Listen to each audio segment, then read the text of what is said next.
so important up here. So this is kind of interesting. Well, let's start with prayer, if you would. Father, thank you for the opportunity to be able to gather here this morning or this afternoon and celebrate Bill's life. Father, a man that we admired and loved and respected, just a very, very unique man that we cared deeply for, and it was just a sad day when he left us. But Father, you have a time and a place for all of us, and Father, we're grateful for the opportunity to have known him for as many years as we did. So Father, just help us remember him today in a way that would honor him. And Father, we thank you for just the opportunities that you give us in life to share and spend time with people. And Father, just help us to love on each other today and have a great day of remembrance. And we love you and thank you for loving us, Father, the way that you do. And we pray these things in your name. Amen.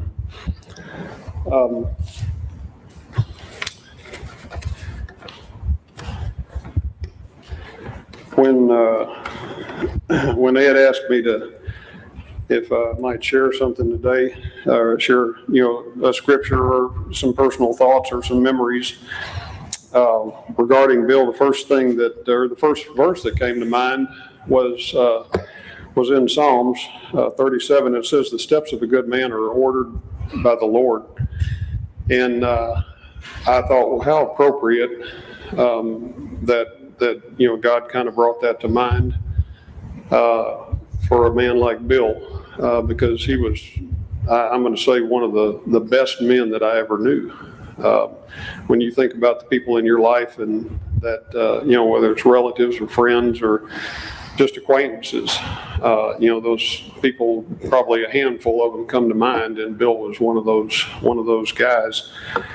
And I think that pretty well sums up the life of one of the most selfless men that I've ever known. He was just one of those guys that he had kind of a quiet faith in God, but I think that he sought everything that he did. He sought to follow the will of God, and in a very quiet manner. Never, really spoke a whole lot about it, but it was something that he took very seriously. And he, I think that the journey for him was less about, what God would require of him, but more about how God was going to provide the things that he needed, whether it be tools, finances, whatever, to accomplish the task that he had set out for him. So if that makes sense, I was married with 3 children when Bill joined our very large family.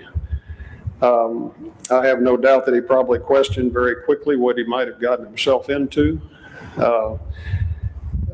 Way too much noise at large family gatherings, someone always needing something built or fixed, but he was the guy to be able to do that. Mom with her endless list of crazy projects, and he must have surely thought to himself numerous times that, I could have made this could have been so easy. I could have retired. I could have fished and hunted and played golf and done all those things, but still, I think that once again, that God had a time and a place for him to be, and they put him in that situation. He was just one of those guys that seemed to thrive on helping everyone else, without giving much thought to his own needs. My educational background, and I'm going to tell a couple of stories here, is in residential and light commercial design. Back in the Stone Age, when air conditioning systems were primarily hard ducted, I was taking a semester-long course in designing and drafting HVAC systems. And Brett, you'll be able to relate to this. And it was done, the seminar was done by a very knowledgeable instructor, but I just never could quite grasp what I was drawing. That was, again, this is back in the days way before CAD and all that sort of thing. We were actually, doing it by hand, and so I just never could grasp the complete idea of what I was putting on paper, between plenums and connectors and spin starters and end boots and angle boots and registers and starting collars and top collars and offset collars and so forth and so on. It just never made much sense. I could do it on paper. I was getting, high marks in class and all that, but it just never made any sense from a practical standpoint.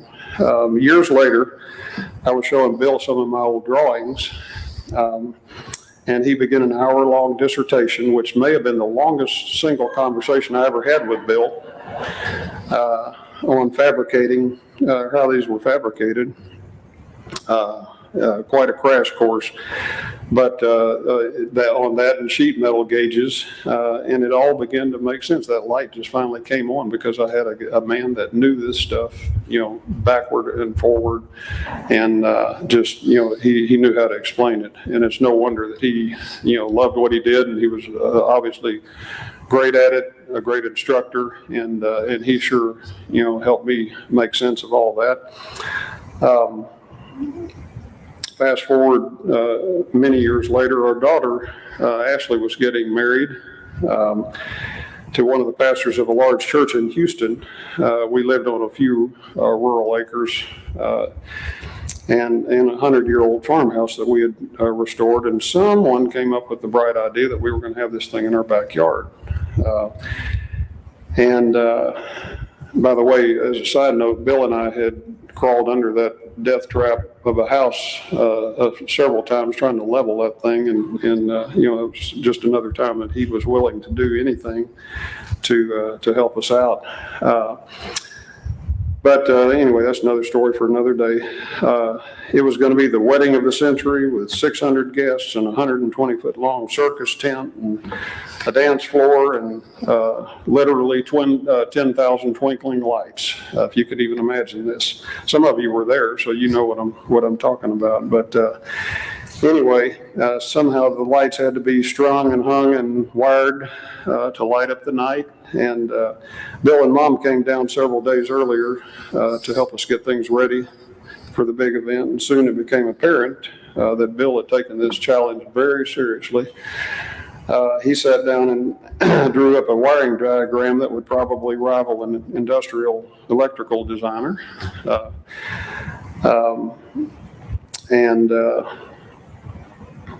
By the time we were through, it was literally a highway of 100-foot extension cords running under the dance floor and the sawdust floor. And anyway, these were all tied into this very antiquated electrical breaker on this 100-year-old farmhouse that we had restored.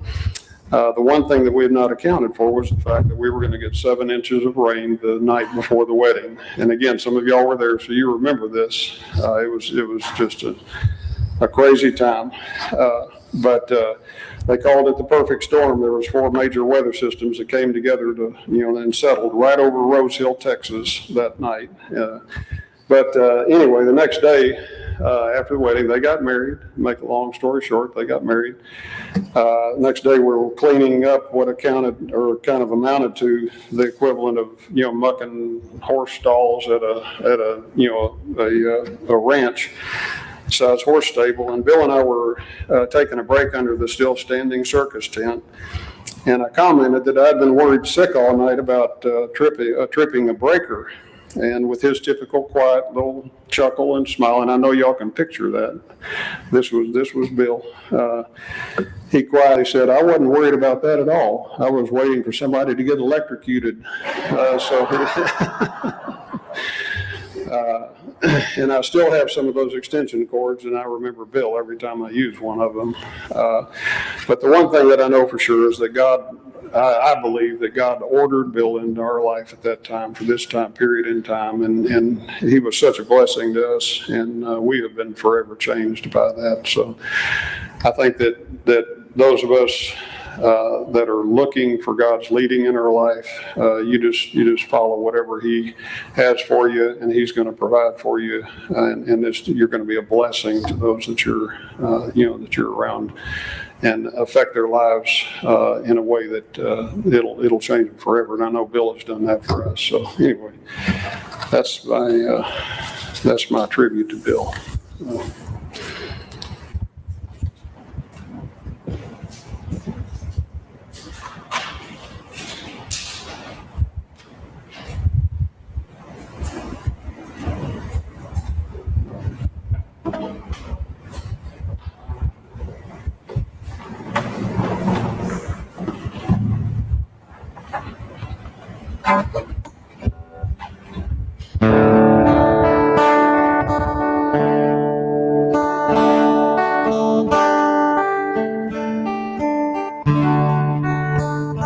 Bless the Lord, oh my soul, oh my soul.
You're rich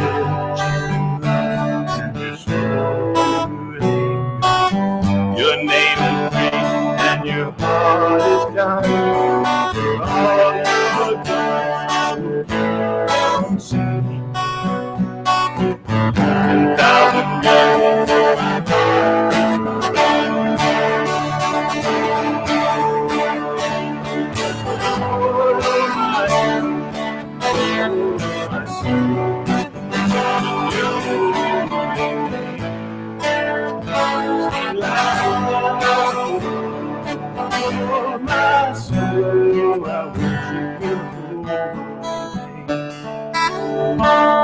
and on that day when my strength is failing, the end draws near and my time has come. Still my soul sings your praise anew. 10,000 years forever.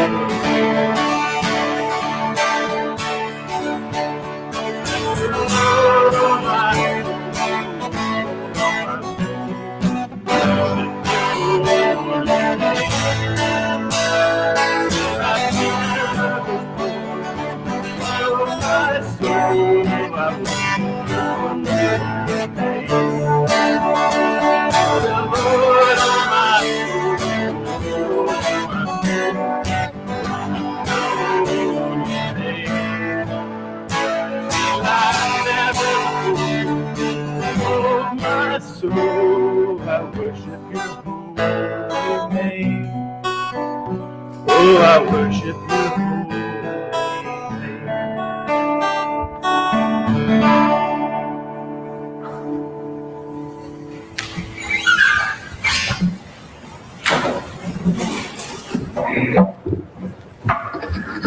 All right. I too am honored to be asked to be up here to speak a bit about Bill. Obviously, Robin covered a lot of things that I echo all those feelings, but I want to go a little more, a little different direction in terms of what hit me from the scripture. When we was first asked to do this, some things just immediately came to me, and I want to share those scriptures with you right now. This is the Apostle Paul wrote in Ephesians and Colossians and Galatians, and I want you to kind of just, as I read the scripture here, I want to think about, hey, does this describe me? And also think, hey, does this describe Bill? as well. And so these just came to me very quickly. Therefore, I, the prisoner of the Lord, urge you to walk in a manner worthy of the calling with which you have been called, with all humility and gentleness, with patience, bearing with one another in love, being diligent to keep the unity of the Spirit in the bond of peace. Then in Colossians 3:12, so as those who have been chosen of God, holy and beloved, put on a heart of compassion, kindness, humility, gentleness, and patience. Lastly, this will be very familiar, from the fruits of the Spirit in Galatians 5:22. But the fruit of the Spirit is love, joy, peace, patience, kindness, goodness, faithfulness, gentleness, and self-control. Now, you heard some attributes in there. I think if you're like me, if you've known Bill at all, this describes that guy. I'm telling you. And if you'll see in your bulletin, when I came up with the words, humility and gentleness. That could have been kindness. I thought about kindness, but you know I'm going with it. Either humility and gentleness personified. I say, well, maybe that's a little strong. I don't know. Personified. I mean, hey, Bill wasn't a perfect man, probably. I'm going to take a guess on that. But I'll tell you what, when you look up the word personified, you'll see in the dictionary it talks about a perfect example of humility, gentleness, self-control. And I'll put self-control in the area of, I don't know, some of you might have anger issues every now and then. I think that if Bill ever got angry, I never saw it in almost 40 years I've known Bill. I don't think I've ever seen him angry. And I think there's an element of this guy, again, humility, gentleness, self-control, patience. I got to know Bill really just a little bit after I got to know Nancy. We got married, Nancy and I, 40 years ago, and then and I got to know Bill like the year later in 1982. And I'll tell you, I'll be honest with you, I don't think I've ever met a man any sweeter. I'll just say sweet, any sweeter and nicer and just as genuine as you. I've never had a crossword with him. I tell you what, spending time with me, if anybody knows, you guys, a lot of you, I get tired of me. I get sick of meat. And he was always patient with me, and I'm sure I rubbed him raw a few times, but you would never know it. The guy was a doll. I'm going to tell a couple of quick stories of experiences I had with him. We'd come to Shreveport way back when. We'd visit, and I remember him taking us to a baseball game when they had a minor league team here, and we just had a blast and all that. We just enjoyed the heck out of that. But I want to really focus on the story. When one Labor Day weekend, A&M was playing Louisiana Tech at the fairgrounds. And I said, man, we're in Shreveport. I said, I think we ought to try to go to that game. So we did. Me and Bill. I don't think anybody else went with us. I think it was just me and Bill. This is going to be a story of Bill's patience, okay, and my lack of it. I don't know if anybody knows about the fairgrounds, but you better be careful when you park in that place because you'll never get out. It was jam-packed because A&M was here, obviously, and I don't think they were there because of La Tech. No offense, Scott. But anyway, it was a hoot. We sat around some guys that were so drunk. It was just, we just sat there and just kind of watched them. They were screaming at the Aggies all night. It was just, anyway, that's not even the point of the story. A&M did win, but that doesn't even matter. But we had parked in the middle of that place, okay? And I'm so anxious. I get anxious about everything. I'm looking at the cars, and we're parked in the middle of about 50,000 cars. And so we go out to the car, and I said, Bill, how are we getting out of here? He said, well, and so, okay, so this is where his patience stayed steadfast, and I was losing it. And I'm thinking, man, and we sat there, we didn't even move the car for 45 minutes. We sat right there, and Bill, just as patient as he could be, just everything was just smiling and stuff, and I'm about to come unglued, okay? Anyway, I'll never forget that. So finally, I think we were the last car that pulled out on that little side road. I think we were the last one. So anyway, that's just a little story that just talks about, again, about what a sweet guy he was, how patient he was, how loving. I don't think we ever had a crossword in the 40 years that I've knew him. I ain't big in all these love languages. I know there's like 5 or 6 of them, gifts. And I don't know if I have, Nancy, do I have any love language at all? I mean, I may not. But I'll tell you one thing, Bill has a love language. He had a love language of service. And Robin certainly talked about that. But this guy, the times we spent together working together. When he would come visit, he didn't come visit to just sit around and watch TV. He put me to work in my house, okay? You'll see some of the stuff if you look out there on, I think Nancy has a little poster of some of the projects. But let me just list a few that he did for us. He'd come to our house. He built a half pipe for my son. At that time, he was a big skater dude. Now, he built a half pipe in my backyard, okay? If you know what a half pipe, it was a huge ordeal. That was like 3 or 4 days. A tree house, a big ladder to bring it together. He did multiple ceiling fans, kitchen renovation, bathroom renovation, and then the stuff he did, even the go-kart deal. I mean, I'm going to get close here in a minute, but when I think of a guy like Bill, I think of him as a grandfather, is me being a son-in-law of his, and just watching him being in the father. When I look at the attributes that the scripture talks about, I say, he was a model of all those things. I mean, and it's funny when you talk about a man being gentle and humble. That in our society, that's not. You could almost consider that to be weak, which we know that's ridiculous. That's strength. But he was the epitome of that, and he lived it out. He modeled it, and I just loved him. So it's really an honor to be here today. And I remember I stood up here during that kind of the open mic time. I came here when we had the service for her in 2008. That was 13 years ago, right here. I remember getting up, and I'm going to say some of the things that I said that day. And y'all, I'm sure nobody will remember it, but I said something like, I think I even looked over to Bill. He was sitting there. I said, Bill, Frankie was the most low maintenance mother-in-law I could ever imagine for us. I mean, and now I'm going to say it for Bill. That guy was low maintenance. He was the easiest guy to be around. I mean, he didn't require, and he was just a great guy to be with. And I I say that in a loving way, that he was a joy to be around. And he always brought my blood pressure down a couple of notches just being around him. So anyway, it was just an honor to be able to share a few things there. And like I said, when you think about these scriptures, humility, gentleness, patience, I think of Bill James.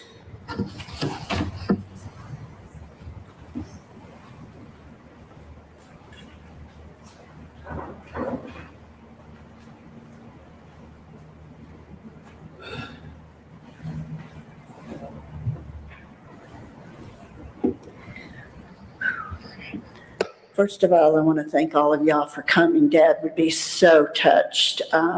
As we've heard already, he was a very quiet, patient, loving man, but he would be so touched that you're all here. William Walter James, Billy, Bill, Dad, Daddy. He was the youngest of his family.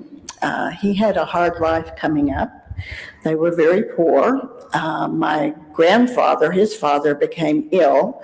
My grandmother had diabetes, so they were not in the best of health by the time he was coming up. And due to those circumstances, Dad basically had to stop school. I won't say quit, because he never quit learning, but he had to stop school and go help support his family. And as I was writing this, and I think most of you that know him, he was always a very giving person. He was a very persevering person. So I never said he quit school. He stopped for a while because he had to help take care of his family. And that kind of underlined the theme of his life, as we've had pointed out already, that he was very much a help to anyone that came into his life. Luckily, he had some older brothers that were involved in the trade business of sheet metal, air conditioning, et cetera, So luckily, Dad got to follow in their footsteps and learned and became a sheet metal worker, sheet metal foreman. Again, Dad worked a lot of his life, but throughout, as working as a sheet metal foreman, and he taught sheet metal school, I never knew that, I always knew he was there for us. He always worked twice as hard, but he always spent time with us. Again, my mother also came from a very poor background, poor dirt farm in Louisiana, didn't have enough to eat. But again, luckily somehow these two people met and they built a life together. And much in what y'all have heard before, my dad helped my grandparents. My grandparents lived on a farm with no air, no indoor plumbing. It was a very poor situation. So Dad, in his true fashion, went to my grandparents and helped them get indoor plumbing. Again, he was that type of guy that he would help anybody and everybody. The way they built their home is, again, he traded out jobs with other journeymen so he could get a house for us and our family. Mom and Dad also took time to kind of grow up and be together before they had us as it was. One of the major gifts I think I got from my dad was seeing how he treated my mother. He was always very kind and gentle, always saw them as in love, being in love. To the day she died, he would always take her Tyler roses. I will never forget. So that was one of his biggest gifts to me, was showing how a man should treat a woman, and it really helped me when I found my husband. Some of the earliest memories I have of my dad is one of the stories my mom often told me was that he always wanted a girl first. Okay. She said he just wanted a girl, and there was some controversy about my name. My mother wanted it to be Suzanne. My dad said, no, she'll never learn to spell it. So I showed him. I was valedictorian, by gosh. But it became Judy, and Mom got the middle name of Renee. But my dad, again, working 2 jobs, he was always there, I know, for me and my brother. I have very vivid memories. I was a very hyperactive child that they couldn't get to sleep and had too much energy. So they enrolled me in dance classes first so I would sleep.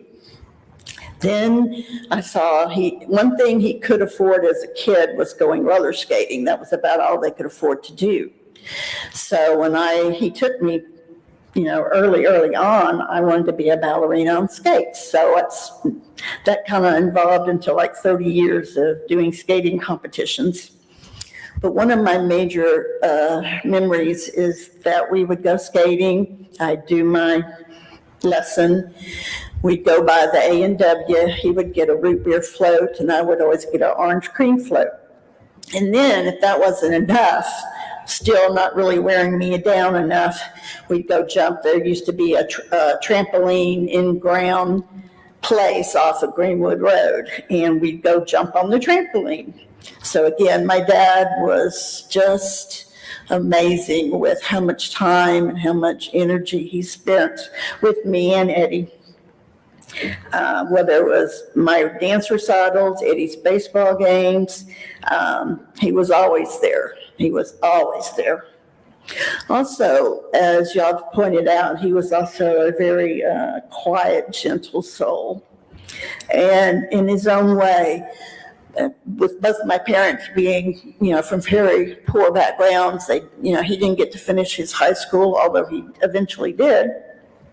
They always imported to us how important education was. And I always saw my dad, even though he only got his GED years afterwards, the education theme was always very important. So again, he always kind of quietly taught me different things as we went on in our life. Again, as y'all pointed out, also in my life, Dad made all kind of things. He made me a metal Barbie house because, that was the rage. Then he built us a doll. It was kind of a dollhouse house in our backyard. And of course, that was his dad. He surprised me, and he was always doing things like that. And somehow, I don't know how they afforded all that, but they made it work. As y'all said, Dad was very quiet, very silent. Yeah, he got angry, but he only had to raise his voice maybe once. It wasn't really it was just a stern voice. And I think both Eddie and I knew, okay, we're not messing with this. I saw him as a very persistent, hardworking man. Again, he educated me, and I know he educated Eddie, about how to persevere, how to keep going. I was so proud of him when, after all the years, he, didn't get to finish school, but he came back and got his GED. And I was so impressed with that he had done that.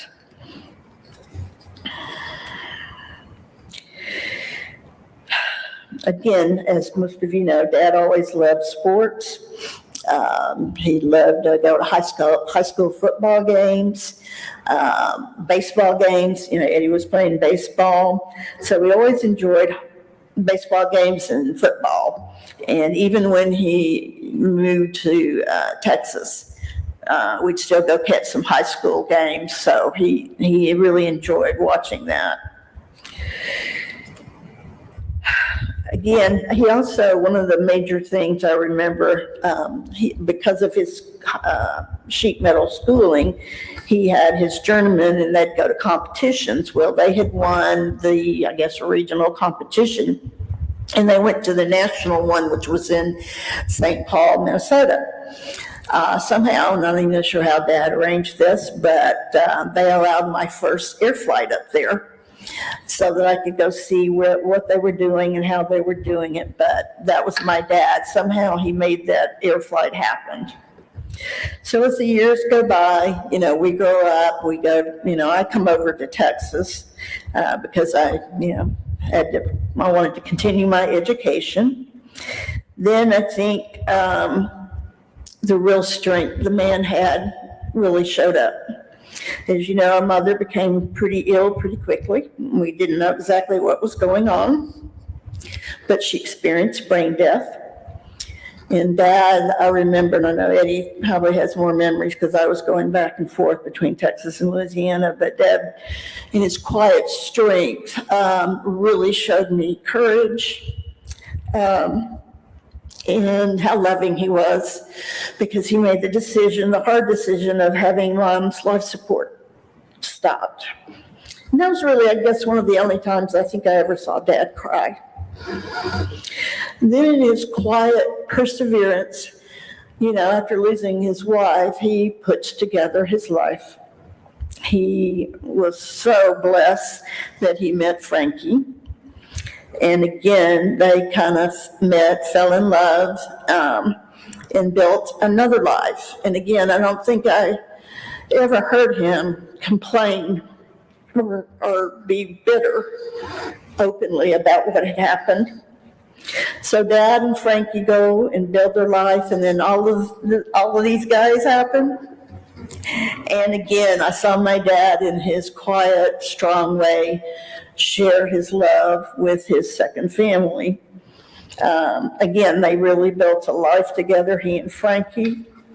And then unfortunately, we had the tragedy of her leaving the earth with God's will. Again, one of my biggest concern was, gosh, he's been through this twice now. How's he going to survive this? 80 years old, he decides to move to Texas.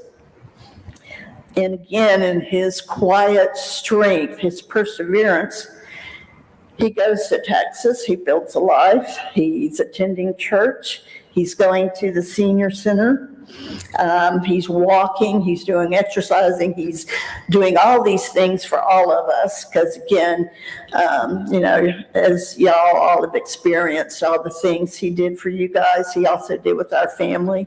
He spent time, and I love the picture of him with the boys riding the go-kart. He made the go-kart track behind the Stonewall house. And again, that was just so Dad. But again, at 80, he moves over to Texas, builds a life. I was so just amazed at how he did that at 80 years old. loved the extra time. I knew we were getting extra time with him. I was so thankful.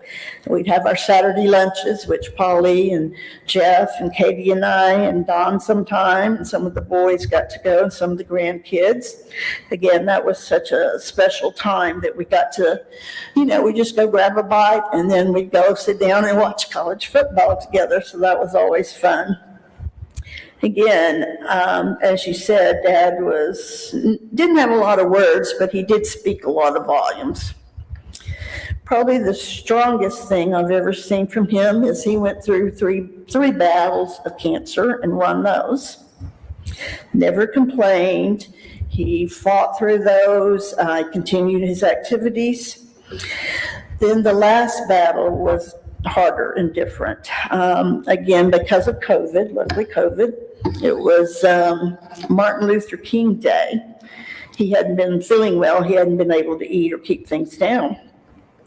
So he and I go to the doctor's office on Martin Luther King Day. I was off that day. And the doctor calls back and says, you got to get him to the hospital. His electrolytes, everything's way off. So we knew something was going on. So we get to Presbyterian Plano, I guess it was. And because of COVID, we were out in the hospital foyer, I guess, in a tent. So with them trying to check on him and seeing what was going on. But he never complained. I mean, we had to wait forever for the hospital room, and several times there were just waits and waits and nobody could tell us what was going on. But again, he was very quiet, very strong. He fought it. I considered it a real privilege the last 6 weeks I had with him. I took care of him. I learned how to do infusions, which I never knew I was going to learn to do that, but I did. Dad, again, continued to fight. However, I remember one of the last times in the hospital, he said, Judy, I think this one's going to get me. So again, he quietly fought. I was so thankful that most everybody got to come over and see him before he left the earth. Again, I saw him as, on top of everything else with this battle of cancer, with COVID going on, and then we had the ice cold snap storm, whatever in the heck was. We had just moved him to skilled living. He'd been there, a week, days? Then they lose power, so they had to move him to another nursing facility. And not once, they had to move him with blankets. It was cold, they didn't have power. And I don't think I ever heard him complain about any of that. So again, he, my dad taught me so much strength, so much perseverance. He really was an example of how to take care of everybody, how to love everybody. He taught me how to have a very, hopefully good, helpful relationship with my husband, because he was such a great dad and father and husband. So, it's really hard to have him gone, but again, I know he's in here and he will be in there forever.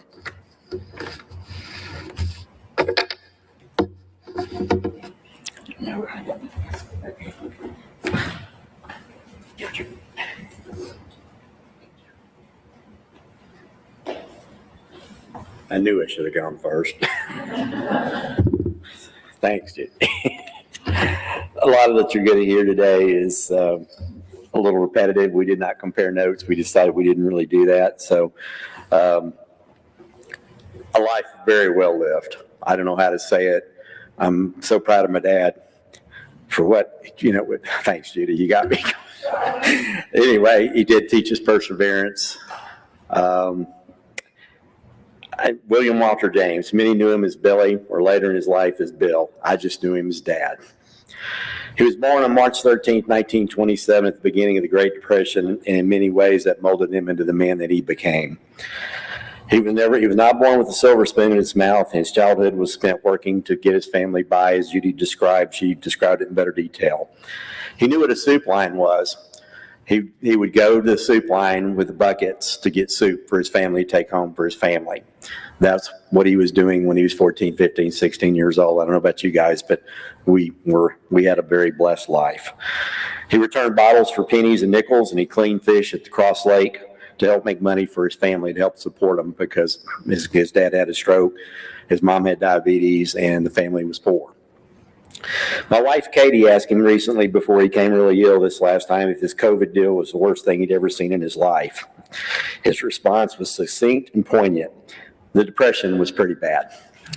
He always was able to keep things in perspective, and he did that his entire life. He dropped out of Fair Park High School at the age of 16 and joined the Sheet Metal Local 361 apprentice program so he could continue to support his family. He did go back to finish his school. As Judy says, a great, elegant way to say it. He didn't quit school. He just delayed it. He did get his GED. Well, I believe we were still in high school or maybe college. Here's a man that's working 8 to 5, hot environments, non-air conditioning shops and buildings, General Motors plants, wherever he was. Came home, had dinner, got back in his car, went and taught sheet metal apprentices 2 or 3 nights a week. How in the world he did all this, I still can't figure this out. He was a member of the union for 77 years. He was a lifelong member. He still believed in it. He trusted it, and he was involved in it until he left Shreveport. Matter of fact, a few times he was still driving up till he was 90. He'd get in his car and he'd say, "Hey, I went over a union meeting." I'm like, "Dad, you're 88 years old." And he finally, one of the greatest things he did for me, 90 years old, Katie and I were having this conversation. How do I get this car away from him? He called me one day. He said, "I'm done." Handed me his keys. He said, "Let's sell the car." We moved him into a senior center after his first bout with bladder cancer. We moved him into a senior facility. He said, "I don't need a car." Matter of fact, Ben's driving that car today. He's still got it. I'm going to read a letter that Dad received from a student just to show that it wasn't just us that valued his teaching. Dad was a teacher. Boy, he was a born teacher. "Dear Mr. James, I was thinking about you and decided to write this letter. 41 years have passed and I'm still doing sheet metal work. I want to thank you for all you've done to help me learn this trade. Thank you for teaching me how to make a transition square to round and even welding." Robin, that rings a bell. "I will never forget that you came to my wedding June 29, 1974. I will have been married for 38 years now. I have 3 daughters. They are married adults now. The oldest, Angela, is a licensed practice counselor." That's what my sister is, and her husband. "Mental health. The middle daughter, Charity, is an attorney. The youngest, Stephanie, is a teacher. I have 6 grandchildren, 5 girls, 1 boy. Hand the man a fish for a day, he eats for a day. Teach him to fish, he eats for a lifetime." And that's a story that, I put this in a frame, and Frank put it on his wall. "I'm looking forward to retirement in about 3 years. I will be able to fish during the week." He was a big fisherman too. That's when they bite the best. "Sometimes we go on, and we never stop to thank those that help us along this journey in life. As I tell my family of my sheet metal career, your name comes up, Mr. Bill James. I'm stopping now to say thank you. I thank God for placing a good teacher in my life. I would not have been successful in this trade if you'd not taught me the trade you seem to love. Sheet metal's not always been easy, but it's been a solid trade occupation for me and my family. Thank you very much, Herman Stills." I'll have you know that Herman was the first black apprentice, and I knew who Herman was. Dad was very proud of this man. And Dad didn't use the line of Martin Luther King, he didn't see color, he saw character. And he saw character in this man. And I remember him talking about Herman. I heard him talk about some of his students through the years, and I knew, and he took some of these guys to the competitions and stuff. And if that doesn't tell you Dad had a teacher's heart, I don't know what does. There are many words I could use to describe him: dedicated, loyal, honest, hardworking, ethical, caring, loving, intelligent, and very good with a flat piece of sheet metal in his hands. He could visualize and build anything with scraps or sheets of sheet metal in his hands. He was a true and honest to God tradesman. If you talk to some of the people in his business that he trained, he could see, visualize things, take a piece of metal and do it. And he would show it to me, and I'm like, I don't get it. I don't know how to do it, Dad. I think he figured out very early what I needed to do. He built his own boat, his camper shell, Middlemen statues. Y'all saw one at the entrance. Nancy's got the one that's the sprinkler.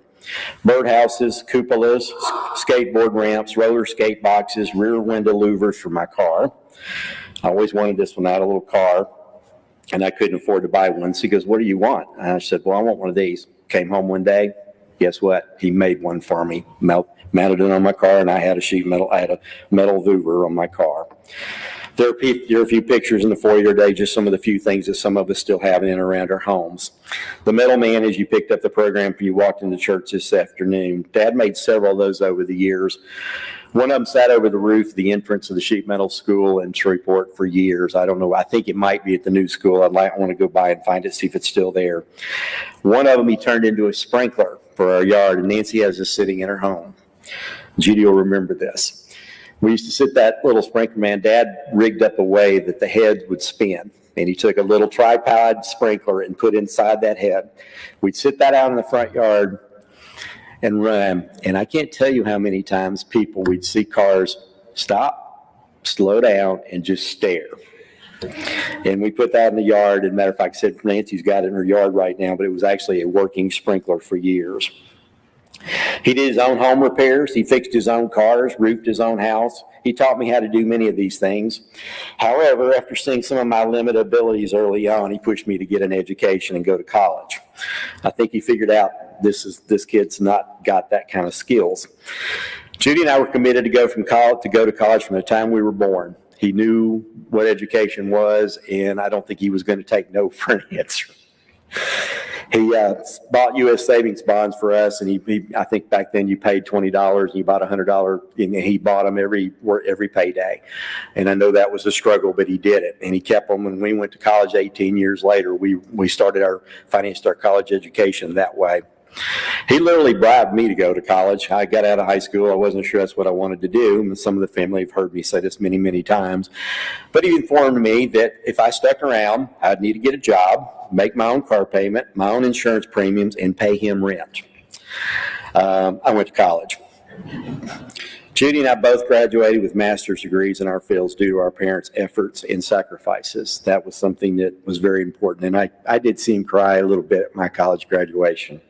That made me feel really good. He may not have been a man of many words, but his actions spoke volumes. And you've heard how quiet he was. And he was quiet, but he was a smart man. You knew, and you also knew when you pushed it a little too far. He may not have been a man of actions, but his actions spoke volumes. When Dad passed away that night, he walked straight through the gates of heavens with no doubt in my mind. However, I can see him stopping at the gate to fix something on that gate that was just not right with a tool he just happened to have in his pocket. That was our dad. I've spent hours and days trying to think of some great words of wisdom to leave you with today. As many of us in this room knew him so well, there's nothing I can say that would be a surprise. He was exactly the good man that you thought he was. However, I've come up with some unwritten rules of life that Dad taught us through the years. He did not sit us down and lecture us. Well, on a couple occasions he did, but he showed us how to live our lives. Maybe there was a lecture or two for me along the way. I think I remember one in particular. I got 3 traffic tickets within about 8 months. Mark sitting out here in the room, he was with me on a few of those. He kind of sat me down and he said, "This is the guy, stop. If you get another ticket, I'm going to take your keys away." I didn't get another speeding ticket in my life. And when I finally got a traffic ticket after 30 years, Katie was there, I got a seatbelt ticket. Called him up and said, "Dad, I'm bringing you my keys. I got another ticket." He thought that was funny, but it was, he could be stern when he needed to be, and he needed to be then. These are some rules I wrote down that I thought my dad taught me. He didn't write these down. Number 1, and this will be funny to the family, start early. Everyone in his family knows you cannot out early Dad. He was the first one up making breakfast, his famous biscuits for his pancakes, and coffee before you could get your eyes open. I could never catch him early or unprepared, and believe me, I tried. The last 13 years, we go see doctors. I got to take him to a lot of his doctor's appointments because I just like to be involved in his medical care. We'd have an 8:30 appointment to see a doctor, and I'd go say, "Dad, I'm going to pick you up 7:30, 7:45. I'd show up at 7:30. His house is closed up. He's standing at the back. I was standing there. I'm like, Dad, we don't need to leave this early. I could never get out early, my dad. To this day, my dear wife will tell you, I am always early. We were here an hour and a half before this service. Something that's just ingrained into me. Help others when you can. Dad was always helping others by offering a jump start, changing a flat, siphoning out some gas. Yes, the hard way. Or helping a stranded motorist push their car off the road. He was always helping others do home repairs in our homes as well. He never asked for anything in return. Not everything he will do will result in a payday. Do it because it's right, not because it's profitable. I use that in my business every single day. Love your country. He put his feet in almost every state in the United States, including Hawaii and Alaska. He knew how hard things could sometimes be in this country, but he also knew he was fortunate to be born in this country. He took us on many vacations through the years all over the country so that we could see as much of it as possible. Some of my fondest memories of the vacations did not go so well. I remember he took a 68 Chevrolet pickup that didn't have air conditioning, and he put an AC system in it. Pulled out a bench seat out of a Mercury car and put it in a 60. This is a Chevrolet pickup. We didn't have dual cabs. One row seats. Judy remembers this. Cut out the seat belts. We didn't have seat belts. And we drove across the country. We happened to go to the desert that year in Arizona. Air conditioner just couldn't quite hang on. We kept overheating the truck. So all we could do is open up the windows, and we stopped about every hour and a half and got a drink. But we went across. I'll never forget that trip the rest of my life. That's how we saw Arizona.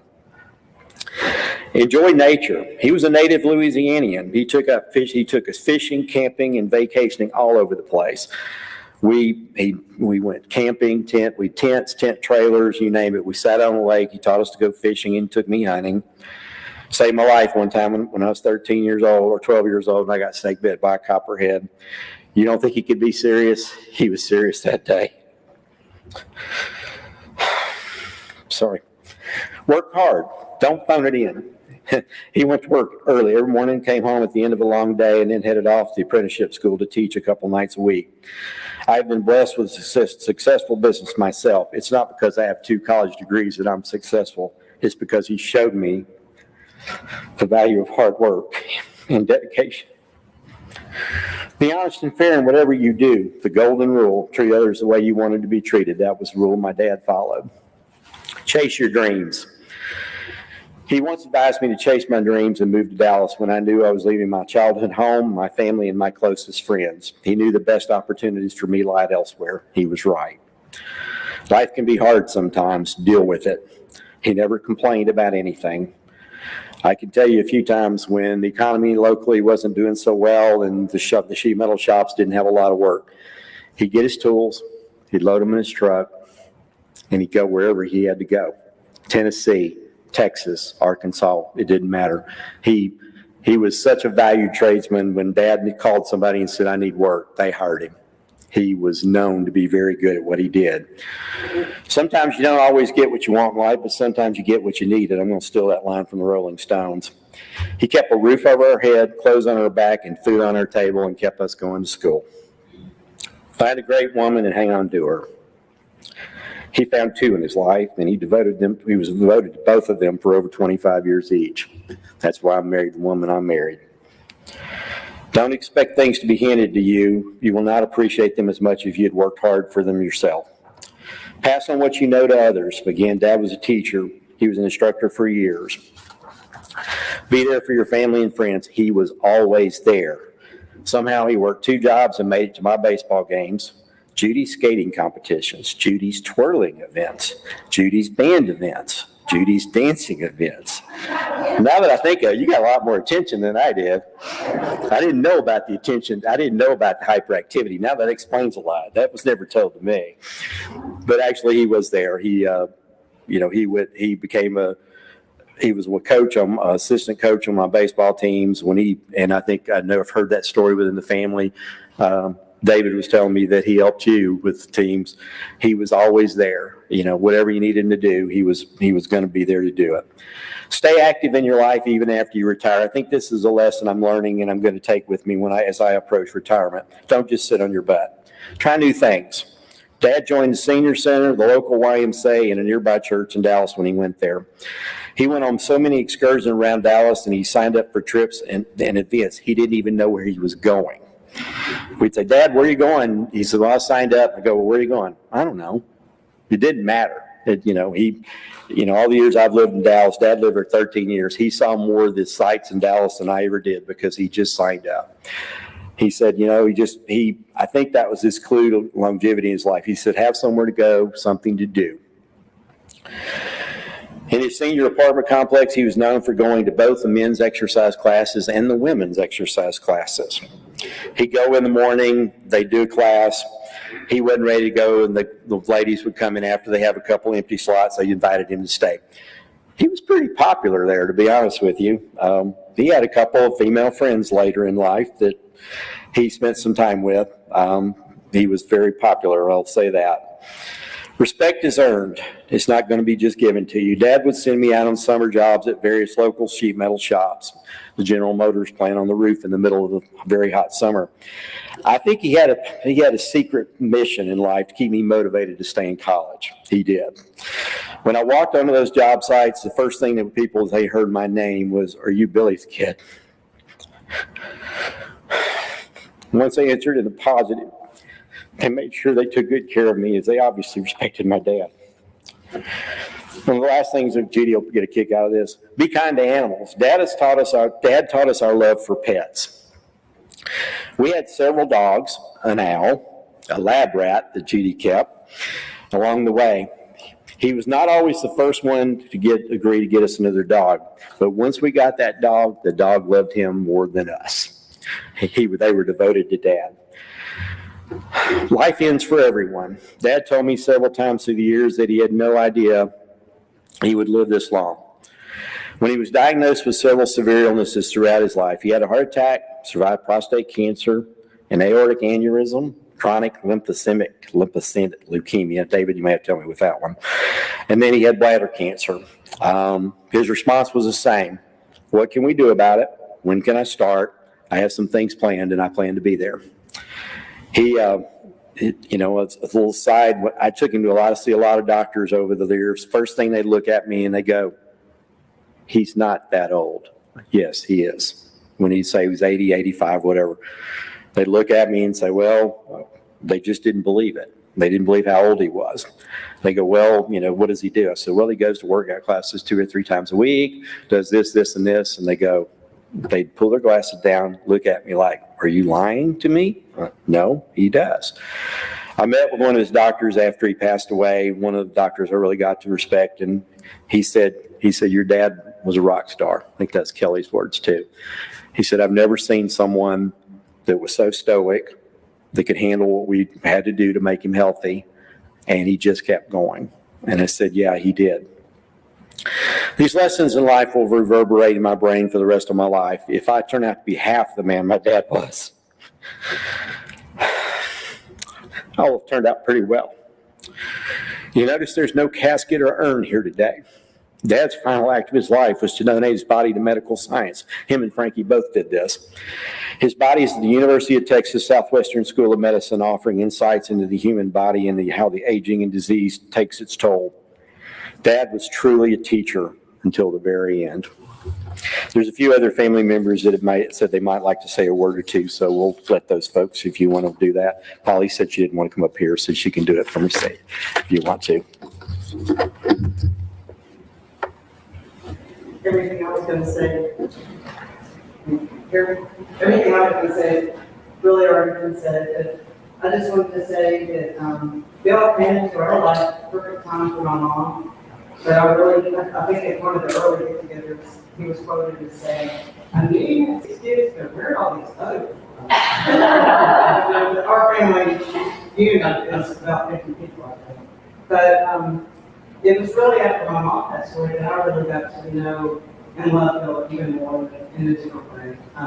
He and I drove to Houston on several occasions to a grandchild's wedding or my son's college graduation or somebody's Eagle Scout ceremony, and through all those drives, I just really got to know him better, and just saw the gem of person that he He really was. I mean, everybody's already captured all of his great qualities. He was the most social person I had ever known that never said hardly a word. He just loved to be in everything, with everybody, enjoying everything. But he just reverenced everything, that he loved being here. And he became an inspiration to both my daughter and I, in later years as he just continued to exercise every day. I think he told me once he just had to do it every day because, you know, he might not be able to get up the next day to do it.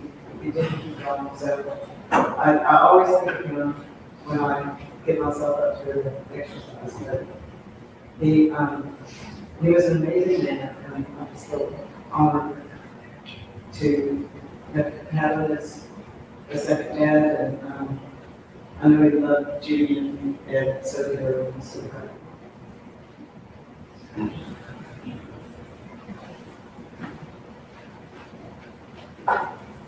I'm gonna go up here. My voice being up here.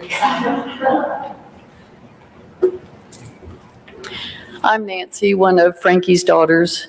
And so a lot of this is kind of a repeat, but Bill was just a sweet, kind, steady, reliable, loving, giving, and just a solid man of his word, a husband, a solid father. He was a quiet, gentle soul. He was handsome. And he had the most beautiful blue eyes. Every time I was face to face with him, I'm like, those are the prettiest eyes I think I've ever seen. And he was a man of few words, unless you touched on a subject he was interested in, and then he could talk till your ears would fall off. He was a gifted artisan with metal, wood, building, repairing, renovating, and he created, if you could think it, he could build it. Pretty much.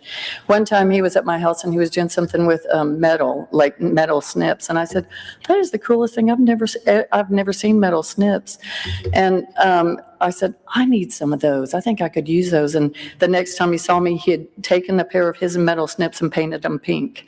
And I said, Mom, did you paint these pink? And she said, I had nothing to do with that. That was all Bill. He was devoted to his church and friends and family. And he cooked for the men's breakfast for years and years and years. And the pancake breakfasts for our family, like, we never missed out on anything. There was anything you can think to put on a pancake was out there on the table when he would do that for us. We would bombard his home and take over, and he was always a gracious host. Okay, it was a pretty funny story about how stoic he was. One time I was there, and Polly was there, and walked outside, and I came back in, it was at dark, and I came back in, and Polly looked at me with big eyes and she said, there's a spider on your head and it's huge. And I started slapping around and slapping and jumping around and slapping around and moved my way into the living room screaming. I'm screaming and slapping. And Bill just sat there on the chair and watched me scream and slap at my head. That's how calm he was under any circumstance. Finally, the spider came off and, anyway, and I thought, we must really stretch him to his limit if he's not fazed by me slapping around in the house. And he did the go-karts and took our his grandkids skating and fishing and did all kinds, always interacting with them. I loved his funny, subtle zingers. He just loved to please and serve. And anytime you asked him, how you doing? He'd always say, good, I'm good. He never complained. So Bill, my other dad, came into our lives at a perfect time, and he was a big answer to prayer. He was a wonderful husband, a companion for my mom. We gained a brother, sister, in-laws, and other family, and we're so blessed by. And I was just very blessed to have him for 39 years of my life. He just, the Lord blessed us dearly when he brought Bill to us and our family. That's about it. We'll miss him.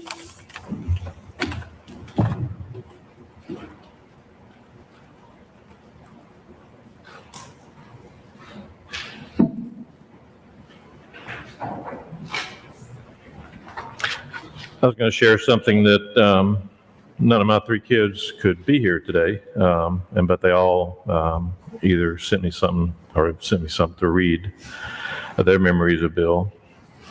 And by the way, Nancy, I got a pair of 10 snips too from Bill, but they weren't pink, so seemed like he had a bunch of them.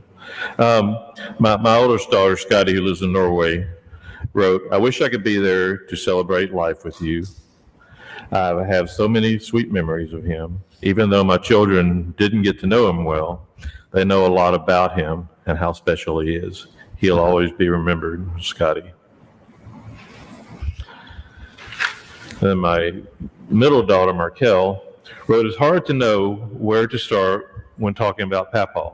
I consider myself one of the lucky ones. I knew Papaw my entire life, and I feel so happy knowing that my daughter, Kira, knew him her whole life, too. Has so many fond memories of Papaw, from early memories of him taking Scotty and I roller skating each week. He'd always do the hokey pokey with us and buy us a Dr. Pepper during the couple skate. As we got older, he'd play games like Phase 10 and watch basketball together. He was there for special events, and we always had great conversations when we would talk on the phone. The last time I got to see him in person before the pandemic, I met him where he lived, and he was excited to show me his apartment and was so proud to show me where he worked out multiple times some days and bring me to dinner and introduce me to all of his friends. It was a very special time with him, and I'm so lucky to have shared lots of special times with him throughout my life.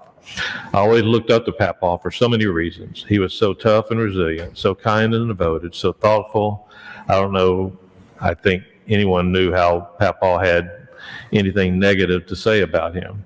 He is always so selfless, and I will always be grateful I had Papaw as my grandpa, and Kira was lucky enough to know her great-grandpa. I'm so glad that he met my granny, and that they fell in love before I was born, and was blessed to know them together in my entire life.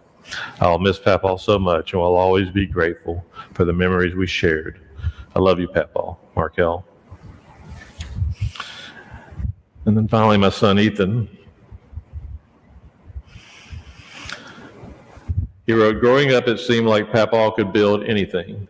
On top of that, he always was so willing to give his time and skills to the Marler grandkids, no matter how complicated or outlandish the request. It felt so meaningful that he would do that for us, even though we weren't the blood grandchildren. One of my favorite memories was the go-kart track he'd made in the backyard of he and Granny's property. I had a lot of fun riding on the track, so much fun that I crashed the go-kart into a tree. This happened multiple times. I remember most now that he never once seemed frustrated or annoyed by it. I took it for granted by the time that he really was such a patient and giving person, not to mention a wonderful grandfather."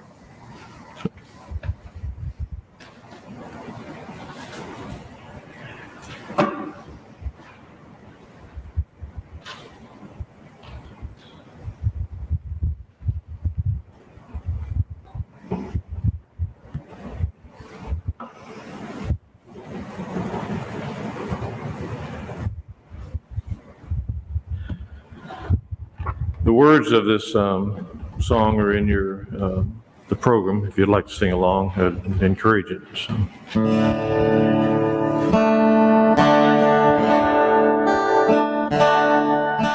Amazing grace, how sweet the sound that saved a wretch like me. I once was lost, but now was blind, but now I see.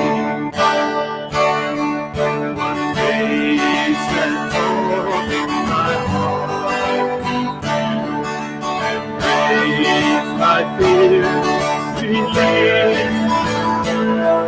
How precious is the name.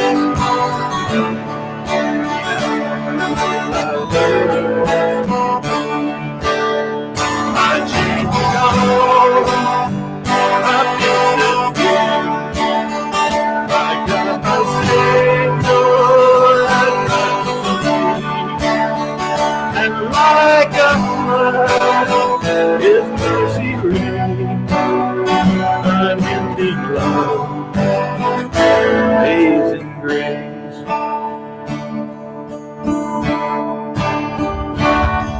The Lord has promised me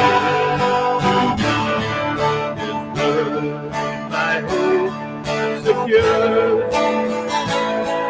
He will my shield and portion as long as I change the color, I'm set free. My God, my Savior, and ransom me. And like a flood, His mercy reigns. Let Him amazing grace. I change the color, I put the my God, my Savior, and like a flood, mercy reigns.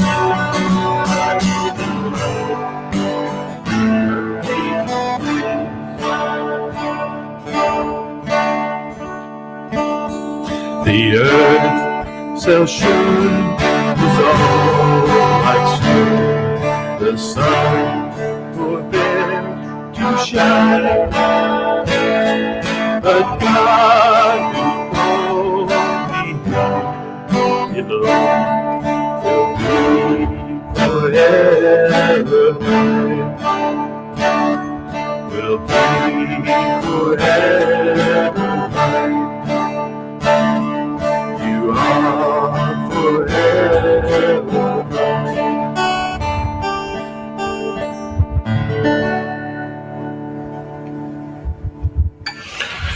Well, that concludes this memorial, and I'm going to go off script just a little bit, but C.S. Lewis, the British theologian and apologist who died back in 1962, I think, 64, I've really come to appreciate him over the years. And he made the statement in one of his writings that, when somebody passes, we don't just lose that person who passes, but we lose the person he is connected to and the other person he's connected to. So hearing what was shared today, the Bill that Judy knew, the Bill that Eddie knew, the Bill that Nancy knew, the Bill that Polly knew, each of these, we lose that piece because we interact in groups like that. We lose a little bit of something that brings out something else in another person. And so we all have great memories of him, as all was shared here today. We probably have a better understanding of who he was and how he touched everybody's life, really in individual ways. A lot of the things were common, but overall, it was individual pieces of Bill that, as he interacts with each of the grandkids, each of the friends, each of the coworkers, each of the children. So, anyway, thanks for coming. All right.